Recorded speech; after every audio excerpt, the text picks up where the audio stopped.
का है बाहरी नहीं का होने से अलग से इंडिजिनस कल्चर ये रिलीजियस का है सबका अपना अपना है वे किसी को अच्छा किसी को खराब बोलने का नहीं है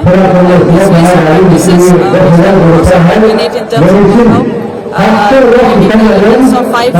water and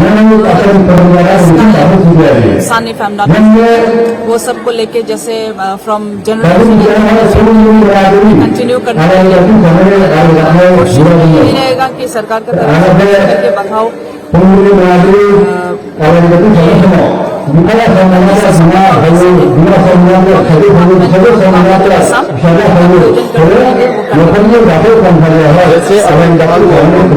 साथ में जो रणचंद्री मंदिर तो इसके लिए भी थोड़ा क्या करेंगे सर? टेम्पल जो है वहाँ क्या है मैंने एक एग्जाम्पल दिया है कि I wish that we are also so that to help. गोजाननिफ्राय लाख लाख बोसोर फैनानै जों माने इन्डियायाव सिक्किमाव हाबनानै रायजो তাৰপিছত माबायाव मा दाबोन त्रिपुरा आरो बेयाव आसामावबो गुबुन माने महाभारतआव 5,000 years ago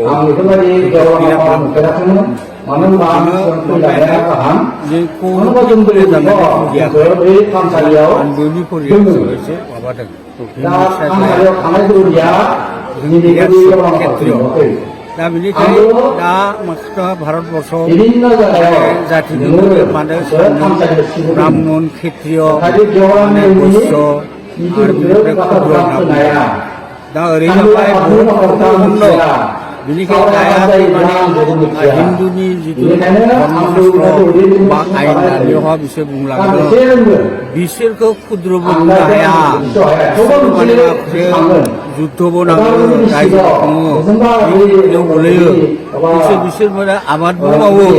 बिसोरखौ बैसोरबो मावो खिन्थु बिसोरा जुदि लुगुन लायोब्ला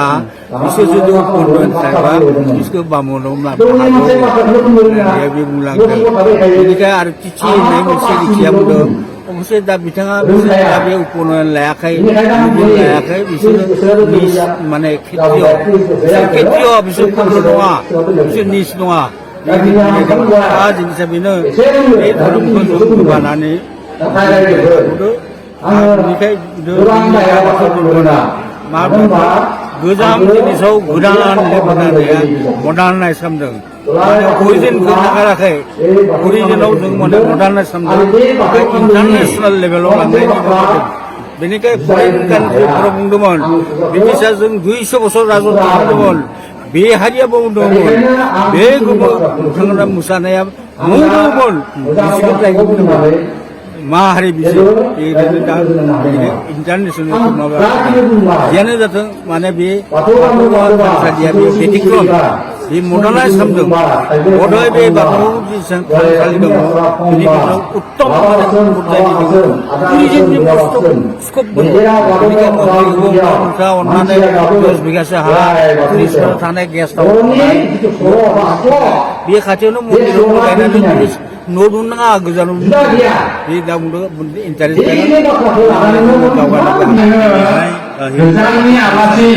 जि 50 बोसोर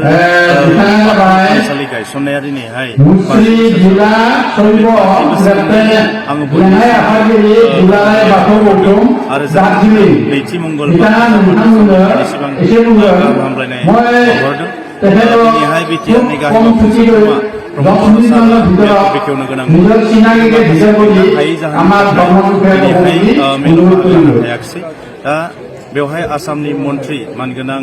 नन्दिता गारलसा बायदियाव बाहागो लादों दा बेवहाय जोङो मोनसे खोथाखौ सावरायदों हिरिम्बा बाथौ थानसालिखौ जोंनि बर'नि गेजेराव बाथौ थानसालियाव खुंनायनि थाखाय बिथाङा जिखिनि हेफाजाब दिनै बिथाङा बेखौ आरो जोङो बिटिआरनि गाहाय बाथौ सोद्रोमा बिथांखौबो जों खावलायगोन हिरिम्बा बाथौ थानसालि जे 50 बोसोर जानाय बाथौ थानसालि बेखौ बर'फोरनि गेजेरावनो बयनिख्रुइबो समायनासिन गंसे बाथौ थानसालि हिसाबै गायसननो आरो दाफामफिननो थाखाय जोङो बिथांनिसिम 50 बोसोर खुंथायनि जानानै आरो बिथांनि जानानै आङो